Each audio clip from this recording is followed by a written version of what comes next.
Got a minute or two? We have a way to make it not okay. Welcome to Sinister Minutes. I'm your host, writer and storyteller, Kurt Homer. Next to me is the master of macabre musical musings, the maestro of mood, Tim Parker. Together, let us take you on a journey into the dark heart of disturbing. Sinister Minutes. It's not okay.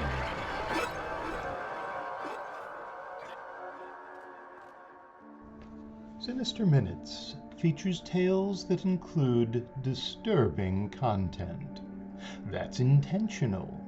Because like the podcast itself, the creators here at Sinister Minutes are really not okay. Content featured on this podcast may include descriptions of abuse, addiction, alcohol, blood, bodily fluids, bondage, bones, bullying, burning, cancer, cannibalism, cheating, clowns, coma, confinement, control, cults, death, decapitation, depression, diet, divorce, domestic abuse, drowning, drugs, dying, eating disorders, epidemics, experimentation, family conflict, fear, fighting, fire, gaslighting, ghosts, gore, guns, harassment, hate crimes, hazing, homelessness, homicide, hospitalization, hostage situations, hostile work environments, illness, incarceration, infidelity, injury, institutionalization, kidnapping, manipulation, medical procedures, memory problems, mental health issues, military service, misogyny, murder, mutilation, needles, nightmares, nudity, pain, panic attacks, paralysis, physical abuse, pornography, physical assault, police brutality, poverty, profanity, religion, robbery, scars, screaming, self-harm, smoking, snakes, spiders, stabbing, stalking, starvation, substance abuse, suicide, terrorism, threats, torture, victim blaming, violence, war, weapons, weather, and maybe, just maybe, witches.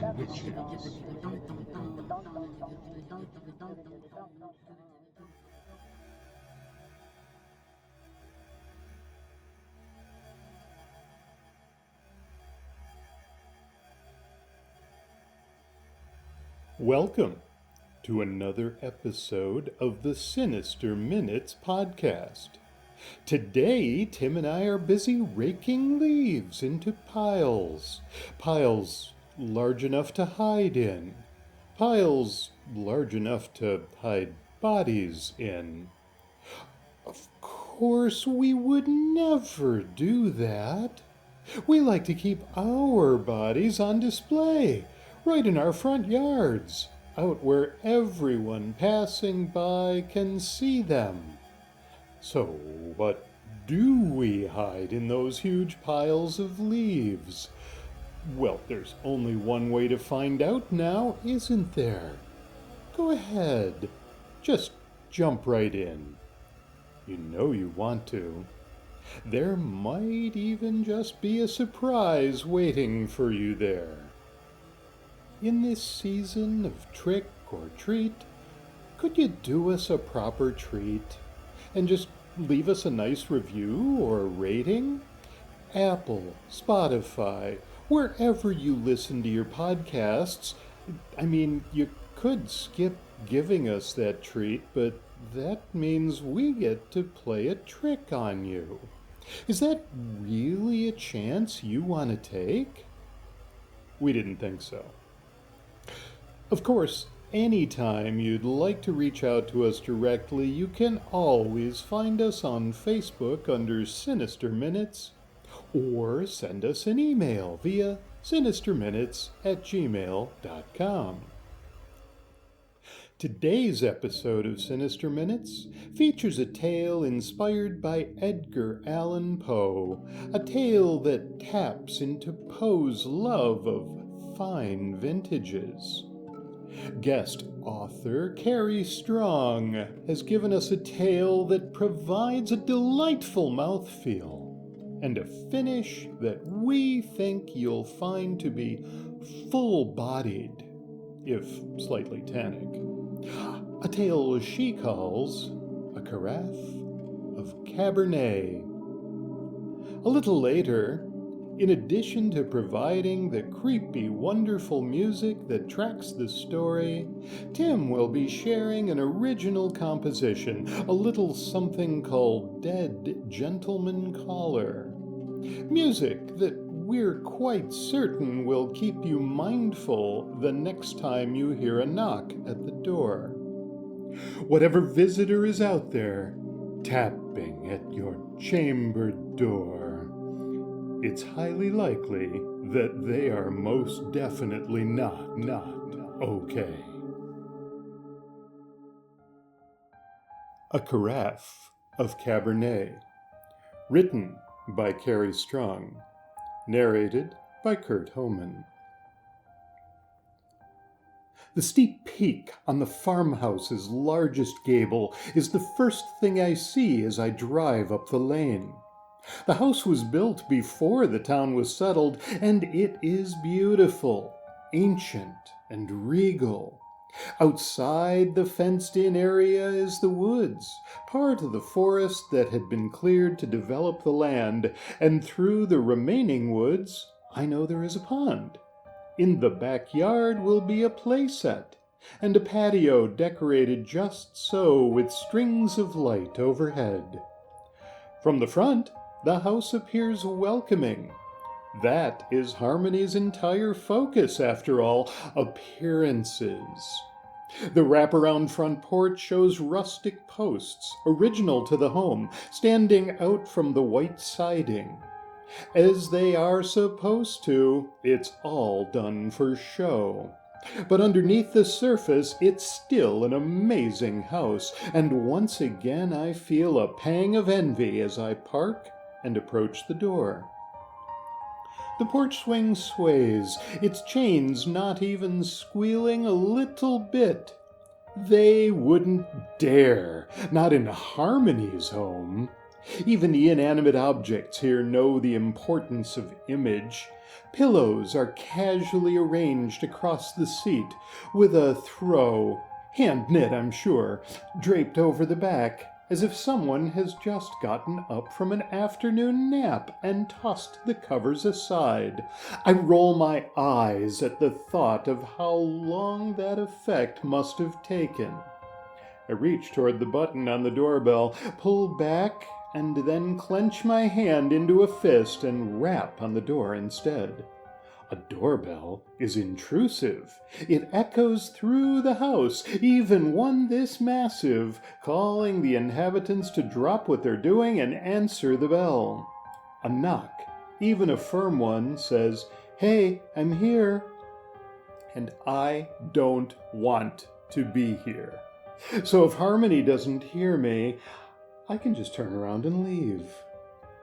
The thought of bothering anyone inside is laughable, since I've been invited. But there's a difference between being invited and being welcomed. The door opens and I realize, standing there in my weekend uniform of faded jeans, button-down shirt, and work boots, with my brown hair in a simple ponytail, I'm way underdressed. My hostess, Harmony, wears a floral print sundress, accessorized with impractical heels and, I swear to God, pearls. I didn't think anyone but elderly grandmothers wore pearls anymore, and not for a casual meeting like I thought today was going to be. Does she just wear this around the house? On the other hand, I've heard enough about what she's like I shouldn't be surprised. Her perfectly straight white teeth flash for just a second, showing a little too much gum, before her smile settles into something practiced. It's a social media smile. I'm surprised she hasn't found a way to add a filter in real life. It must bother her. And that thought puts a real smile on my own face. Felicity, I'm so glad you made it. Her voice is a little breathy, her words a little fast. She holds out a hand and I take it automatically. Her grip is firm, the skin soft but calloused. For all her veneer, it's clear the many home improvement projects she blogs about have had her hands on them, and for a minute, I have to respect her. Just a little, just for a minute. Harmony, the pleasure in my voice is as fake as her blonde hair. Thank you for inviting me. She holds the door open, gesturing for me to enter as she speaks. Thanks for coming. I really hope you can help me with my basement problem. She shuts the door behind me. Yeah, I'll do what I can. I'm still unsure about why she's asking me when her husband is a skilled architect in our firm, but I figure it's because my specialty is historic preservation and he prefers buildings with a more contemporary feel. Another reason why I find this house so damn amusing. Harmony starts down the hallway. I thought we could chat for a few minutes first. The kids are at my mother's house and Bill won't be back from his trip until tomorrow. So I thought we can actually get to know each other. You've been in town for almost a year, isn't it? I've barely spoken to you outside of the office holiday party, and that was months ago. Yeah, well, I shrug and trail off, because I don't know what to say to that. She pauses as if unsure herself, but it doesn't last. She smooths her skirt and leads the way into her brightly decorated kitchen, with its sage cabinets and white quartz countertops. I opened some wine. I hope you like this one, she says over her shoulder, walking toward the decanter of Cabernet on the counter. It's my favorite, actually. I'm surprised. She strikes me as the Chardonnay type, something that won't stain her white teeth. That isn't me. I like this one, dry and dark red with legs for days when you swirl the glass. Harmony is pulling napkins out of a drawer and speaks without turning around. Can you grab a couple of glasses? I reach for the upper cabinet in the corner, but I catch myself and pause. Sure, where are they? She glances at me, but my hands are by my sides. Just there, she points, and I take out 2 glasses. I'm glad you like this one, she comments. Bill must have bought it by the case, even though he's usually a beer guy. I swear there's always a bottle in the rack, so it must be good. She laughs. I take a sip, and then a bigger one, grateful for the cover. As she raises the glass to her lips, I look out the window. There's a playhouse outside, complete with stone foundation. It was built a couple years ago, before I moved here. I've seen the older posts on her social media, where she documented the progress. We chat a few minutes, sitting at her kitchen table. Small talk, enough to figure out we have no common interest, no mutual friends, although I already knew this. Truth be told, I don't go much for the typical ladies' night events, the book clubs, the knitting circles. They just aren't my thing. And there's always drama when you spend time with other women. It's why I prefer to join the guys at the bar after work. They're easier to talk to. And I'd rather catch the latest MMA fight on pay-per-view than see a rom-com. Two people meet, fall in love, live happily ever after. Please, it doesn't work like that. Maybe you fall in love, but there are problems. Sometimes that love isn't real. Maybe he's got someone else on the side. There isn't always a happy ending. Sometimes you just have to take what you can get. And she's a prime example. Look at this perfect little life she's created. The sweet house, the kids' drawings on the bulletin board on the wall next to last summer's family portraits at the beach house, where they're all dressed in coordinating outfits. None of these photos are new to me. I've seen them all before, and I know the truth behind them. The blonde-haired, blue-eyed angels frolicking in the summer sun-dappled field of grass, surrounded by daisies. It's sickening. Those same little angels were holy terrors 5 minutes before, and now they're only smiling so they can get the ice cream she has promised to pay for those smiles. Anything to present her perfect family to her adoring public, her social media followers, and her society friends. It's so regressive.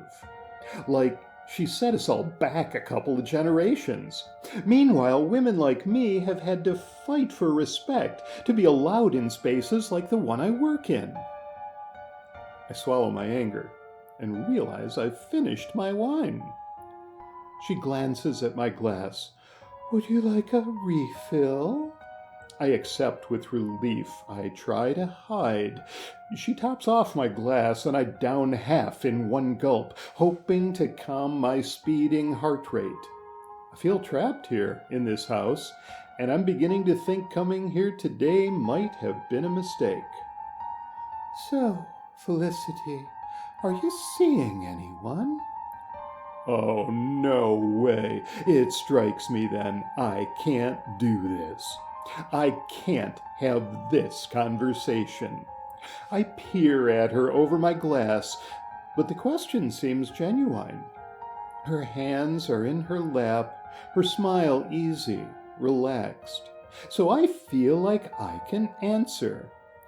Here and there, I respond. Nothing serious yet. You know how it is. But my cheeks are oddly warm. Wine doesn't usually affect me like this. The smile she gives me then is not a cheerful one. It's almost predatory.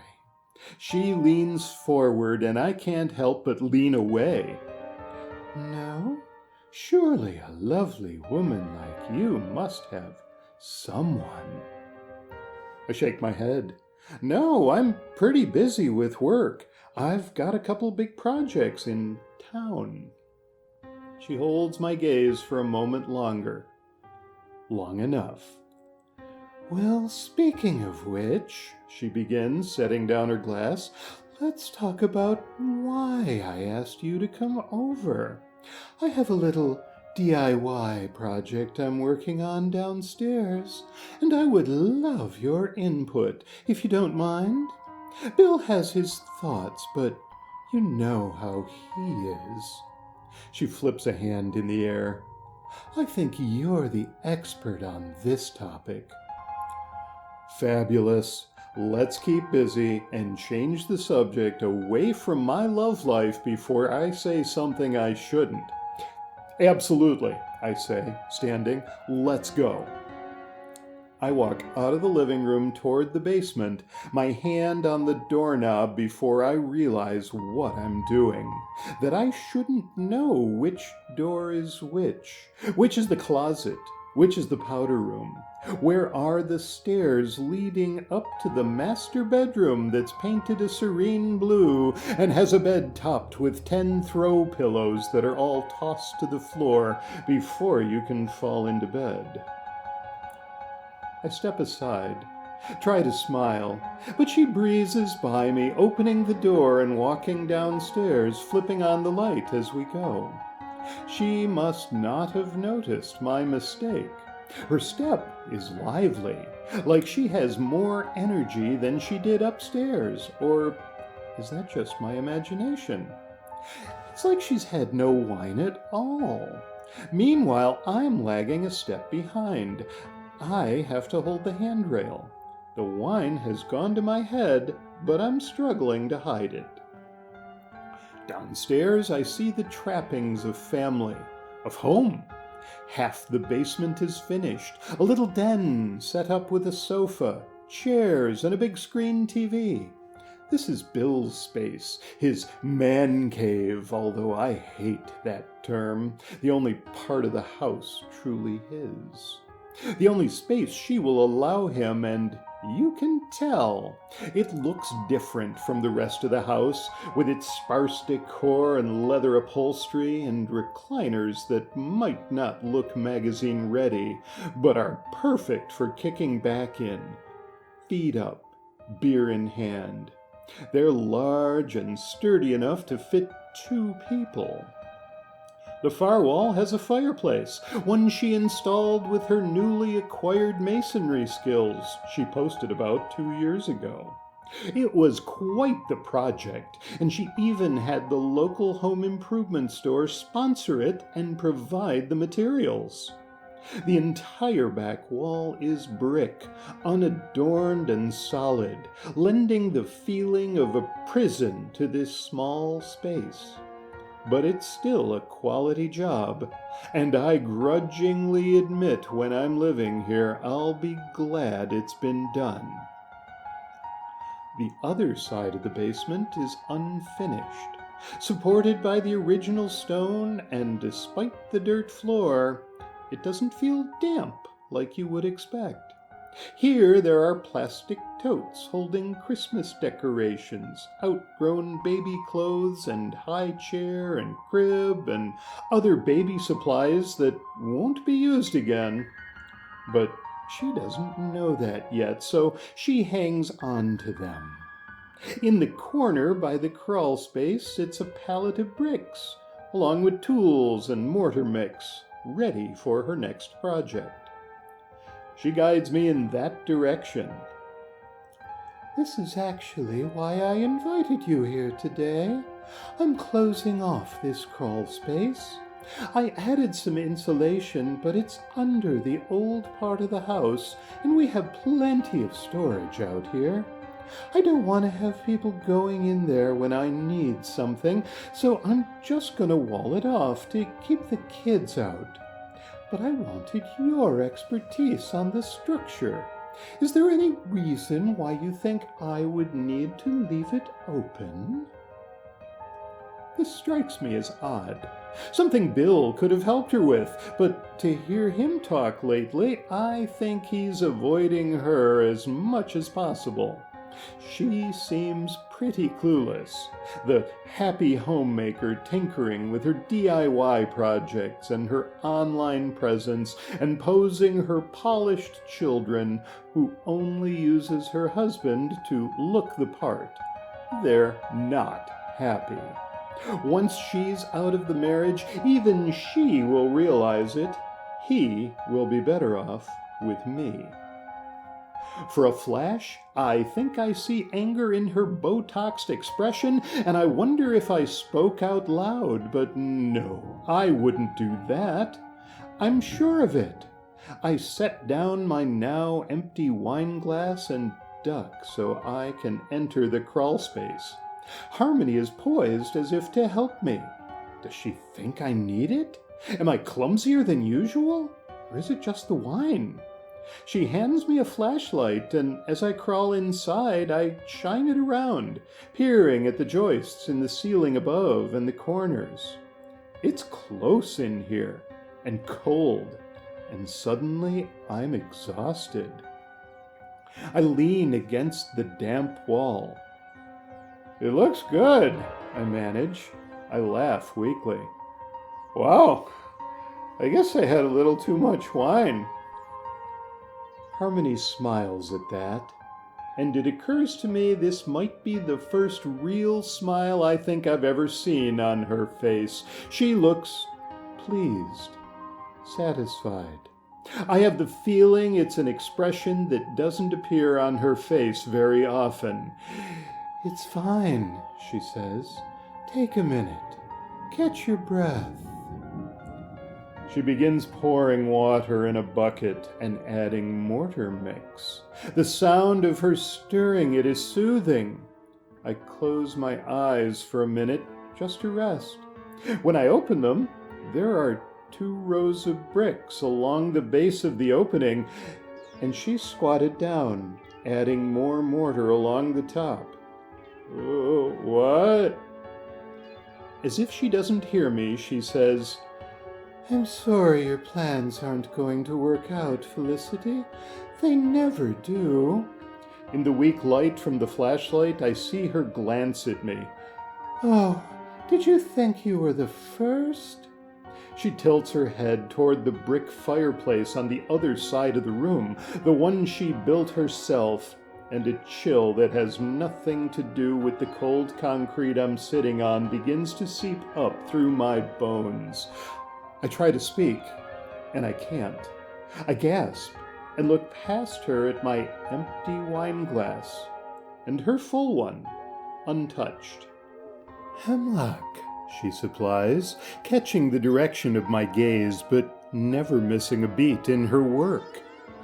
"It grows wild out back, way out there, past where the kids play, of course."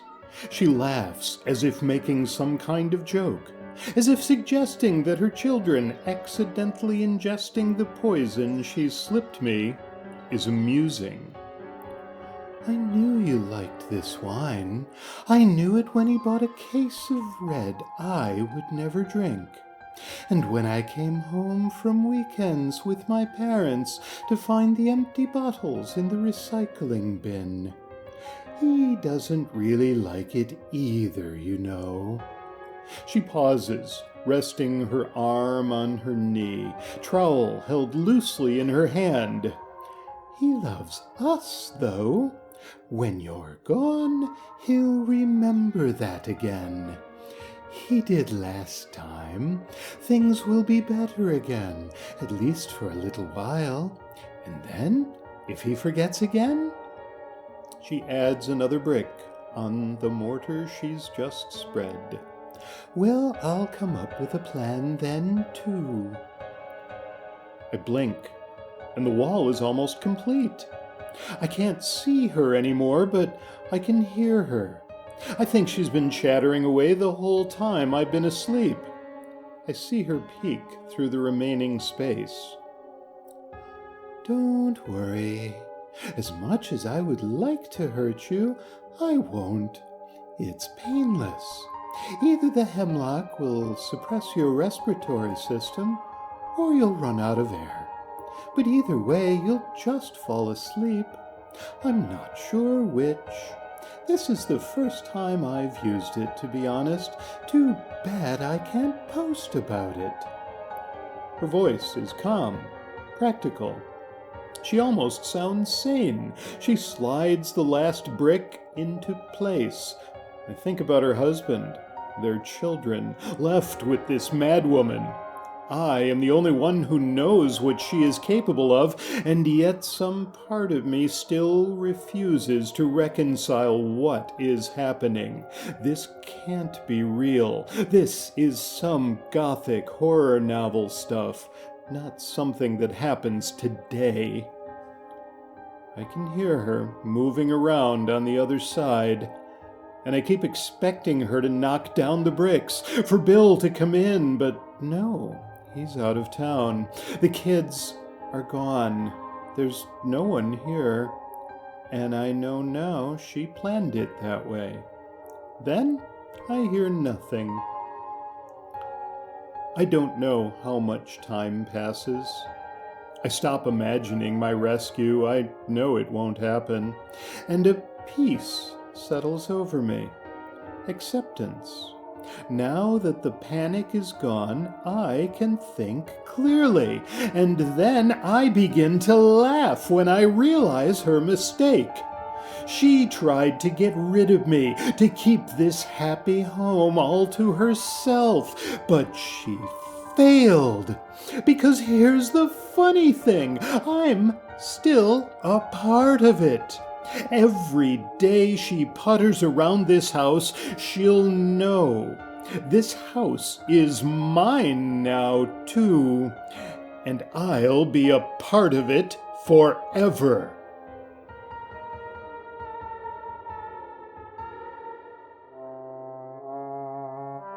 Dead Gentleman Caller, composed and performed by Tim Parker.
Sinister Minutes is presented by Kurt Homan and Tim Parker. The musical score was composed and performed by Tim Parker. Our production team consists of Kurt Homan and Tim Parker. On behalf of everyone here at the Sinister Minutes podcast, namely Kurt Homan and Tim Parker, we thank you for listening, for joining us as we explore all the ways in which we are not okay. This audio program is copyright 2024 by Kurt Homan and Tim Parker under a Creative Commons Attribution, Non-Commercial, No Derivatives license.